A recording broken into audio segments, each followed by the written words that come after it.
c'est un message bu Sonko mën a lancer au président Diomaye ne ko tu as le pouvoir tu as le décret mais j'ai la majorité avec moi. c'est un message. c'est un message bi nga xam ne Diomaye après dina ko décrypter dina lire message bi parce que c'est pas le Diomaye le problème lu ñu naan buur aayul mais dag yaa aay. c'est pas le Diomaye c'est pas Diomaye qui est le problème mais aussi li nga xam moom mooy entourer Diomaye Ousmane Sonko da leen lancer un message ne leen Diomaye il a le pouvoir il a le décret mais j'ai la majorité avec moi ma am influence bi ak man te loolu aussi Diomaye dina ko décrypter une fois bi mu bëggee dem rapport de force entre ñoom ñaar ku nekk dina xam ku sa morom sànq maa ngi ko doon wax il y aura un départage. sànq maa ngi ko doon naa laan balaa ngay xam ne Sonko moo am influence bi Diomaye woote le 8 bi Sonko wootee Diomaye comme ni waa Bougane def. Diomaye woote moom tamit ci côté bi nga xool. booba dañuy xam kan mooy kan ak kan aussi li nga capable lan la tey pour man bu séparation amee entre Sonko et Diomaye mu nekk le grand perdant. su ma la déggee ngay wax en termes de représentatif populaire dans le champ politique Ousmane Sonko domine ses adversaires donc amul kenn koo xamante ne égal nga à son niveau ci wàllu boobu. actuellement xam nga politique moom du ëmb day xëy gosin et tout peut changer à tout moment mais fi nekk di wax ni contexte bi ñu dund nii. ci côté mobilisation amul ku mën a toll Ousmane Sonko ci catuwee loolu c'est la réalité. nga bëgg ko nga bañ ko c'est la réalité. nga bokk pouvoir ka nga bokk opposition loolu moo fi am maintenant ku nekk da jël ses responsabilités Sonko wax naa ko léegi il a une très belle occasion pour le 8 mu montrer à l'opinion publique aux politiciens mais à Diomaye que ne moom il reste toujours égal à lui-même que ba léegi moom mooy la majorité il est influent te aussi am na kàddu ci sa population c'est-à-dire ses militants. te lu gën a garaaw et dañ koy banaliser mais c'est très li war nañ ci mën a jàng parce que mosu fee am. nga toog tey nga gis un militant Pastef tey ne la man xar laa may xaru Sonko. ki ne la maay laadum bi. ki ne la maay bete bi. tu le vois maa ngi dem live bu Thierno Bocoum ak militant Pastef yi. booy ne na ko man xar laa Thierno Bocoum ne ko man du ma xar. mais c'est très rigolo mais ça veut dire que ne ñoom am na fu leen Sonko toll. que ne ñoom dañuy xaar ñu ne leen def leen ñu def bàyyi leen ñu bàyyi.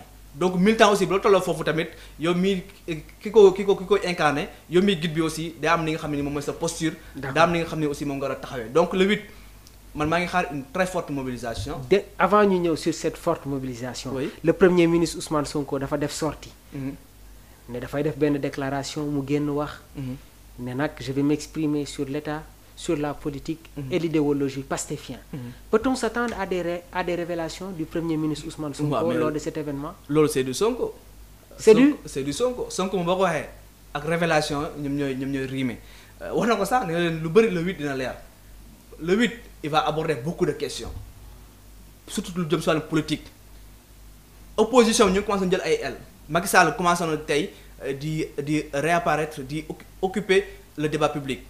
gis nga Madiambal Diagne commencé na aussi tamit semaine bi ñu nekk au cœur des débats opposition bi ñu commencé di mobiliser un peu partout depuis un certain temps ñu me rappelle à l'ordre ñoom Bougane Gueye Dany mais il va profiter de l'occasion pour wane la moom mooy kan. méga meeting terra meeting lan mooy expliquer bi les changements. parce que tamit nee na bëgg na def une mobilisation boo xam ne mosu fee am lu inédite loolu la bëgg loo xam ne ni tey loolu dina marquer l'histoire dina marquer les esprits loolu la bëgg te il peut le faire quand même gis naa espace bi rëy na trop mais il peut remplir.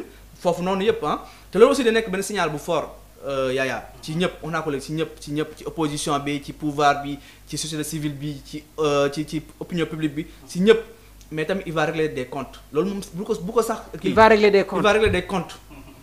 loolu moom c'est des révélations yi nga xamante ne yaa ngi koy def nii. il va régler ses comptes avec Macky Sall il va régler ses comptes avec Madiambal Diagne il va régler ses comptes avec l'opposition il va régler ses comptes avec une partie bi nga xam mu ngi ci biir pouvoir bi di lëmbee. di leen remettre à leur place ñu nekk actuellement ci biir pouvoir bi di lëmbee pouvoir bi di leen mettre ci seen place donc tamit xaaral lépp ci le 8 xaaral lépp Ousmane Sonko bu défoulé wu Ousmane Sonko bu def ay révélations. Ousmane Sonko bu hausser la voix. xaaral lépp le 8 Mamour. Ousmane Sonko devant les patriotes laataa may ñëw ci Yaya Ousmane Sonko devant les patriotes ful bi su ko yuuxuwee qu'est-ce que ça peut lui.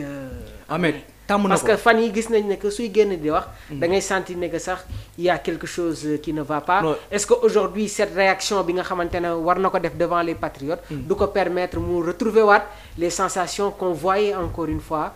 envers le premier ministre Ousmane Sonko. waaw mais tàmm na ko mais tamit ak lépp lu mën a am cette jeunesse là soxla nañu tamit ku leen rassurer que ne entre moom ak Diomaye y a pas problème ku leen rassurer que ne lii di ñëw moo nar a dàq li ñuy dund parce que tamit les temps sont durs situation bi métti na liggéey amul yaa ngi si woyofal bi taxi yi bëri na tamit soxla nañu ku ñu rassurer un peu mais surtout tamit sa relation avec Diomaye foofu aussi c'est très intéressant parce que tamit bu mu génnee wax ne dëkk bi amul autorité bu ñu mënul nañu ko bàyyi mu diriger yaa ngi gis lu mu jur. donc aussi il faut mu rassurer les populations que ne moom ak Diomaye amul benn problème dégg naa aussi Abou Diallo je vais le citer moom moo ko wax Abou Diallo bu mu juumulaan moom moo ne le 8 Sonko ne sera non pas Abou Diallo c'est pas Abou Diallo c'est Momo Cissé.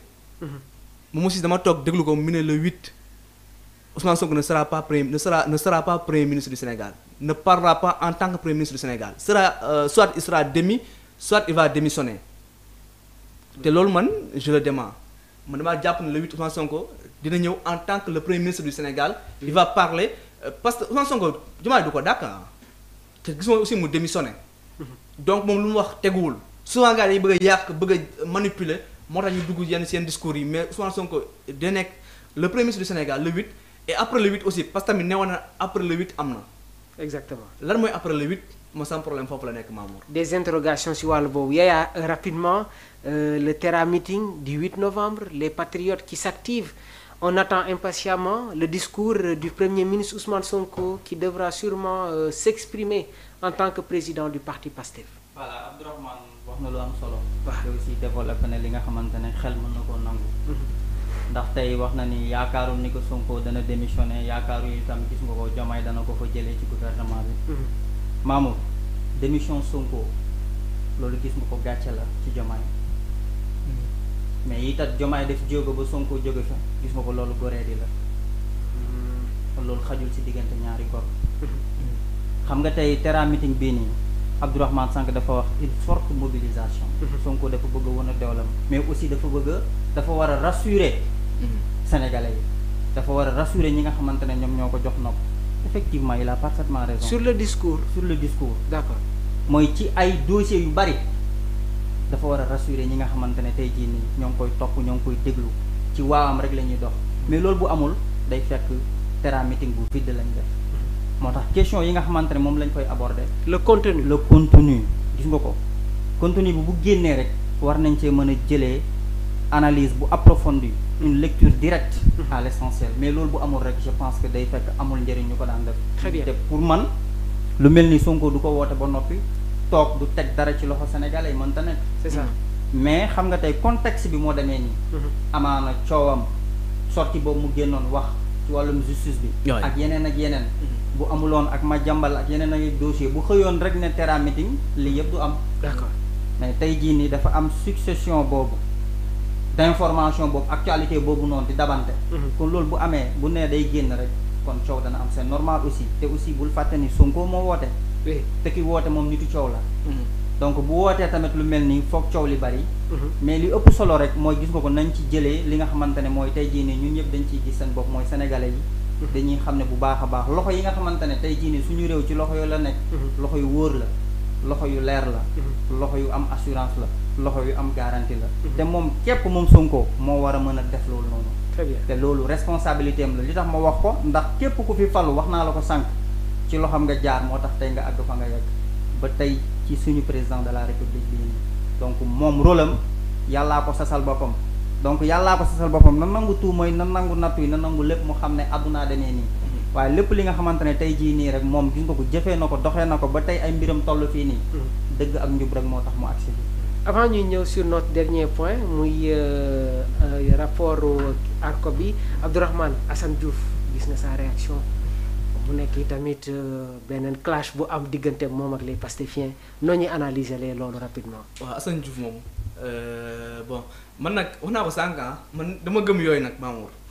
ba nga gëm yooyu man yooyu ça fait partie ci démocratie man damay wax loolu toujours man gëmma la pensée unique que ne ñëpp dañu war a xoolee ci même direction man gëmma loolu dama gëm mu nit ki saa yoo d'accordul rek am nga droit génn. muy Assane Diouf muy Karim Xrum Xax muy Ameth Ndoye muy ñoom ñëpp man damay nangu seen position parce que tamit dëkk loolu ma koy doxal ñëpp mënuñoo nekk ci gouvernement bi ñëpp ñu nekk aussi ci opposition bi y a un gouvernement qui gouverne. y a aussi une opposition qui s'oppose. te aussi loolu mooy animer le jeu démocratique loolu mooy def la beauté de la démocratie mënuñu koo bañ mais Assane Diouf aussi tamit xam nañ ko ah. nekkoon na fi ci amul lu mu yàqul Macky Sall. amul lu mu yàqul ñi àndoon na Macky Sall fi la nekkoon di défendre Ousmane Sonko tey xëy na aussi tamit taxaw na jékki-jékki rek jël beneen position xamuñu tamit la moo ko waral moom fekkee ne ma ko koy nangul parce que tamit c'est la démocratie am na droit far fu ko neex am na droit tirer sur ku ko neex fekk moo ngay teg ci respect ak yar looy bañ mooy ñu exagérer dugg ci vie privée nit saaga wala diffamer wax ni ki lu la neex alors que tegoo ko fenn man loolu laay bañ. mais fekkee ne toujours yaa ngi koy def ci dans les règles de l'art yaa ngi respecté nit ki pour man ça pose pas problème. mais tamit ñoom souvent c'est la personne de Ousmane Sonko qui dérange. D'accord. man je pense à c'est la personne de Sonko qui dérange parce que ñoom Diomaye du seen problème. Pastef sax du seen problème mais parfois da nga naan ñi est-ce que mën nañoo digérer Ousmane Sonko lan mooy problème bi en fait parce que ñoom ñëpp ils tirent sur la même personne Sonko alors que ne xëy na loolu day gën a mettre en valeur Ousmane Sonko tey politique ñu tudd la mooy gën ñi bañ laa tudd ñu fàtte la. Khalifa Sall tey mënutul am politique lu bëri parce que tamit on parle de lui rarement te lu ñu tudd Madiambal Diagne moo ëpp sax lu ñuy wax ci Khalifa Sall te loolu baaxul ci